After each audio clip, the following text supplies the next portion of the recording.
ஒரு ஊர்ல ராஜா மணி அப்படின்னு சொல்லி ரெண்டு நண்பர்கள் வாழ்ந்து வராங்க. அவங்க ரெண்டு பேருக்குமே யாருமே இல்லை, ரெண்டு பேருமே அனாதைகள். அதுல ஒருத்தர் ராஜா, ராஜாவுக்கு கண்ணு தெரியாது. மற்றவர் ரவி, ரவிக்கு நடக்க இயலாது.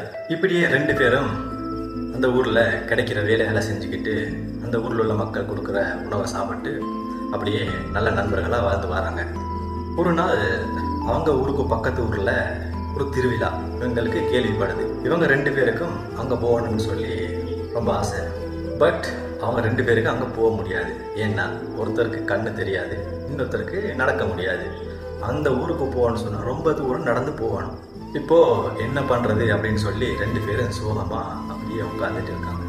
கொஞ்ச நேரம் கழித்து ராஜா சொல்கிறாரு, நண்பா, உன்னால் நடக்க தான் முடியாது, ஆனால் உன்னால் பார்க்க முடியும் தானே. ஆனால் என்னால் பார்க்க முடியாது, ஆனால் எவ்வளோ தூரம் வேணாலும்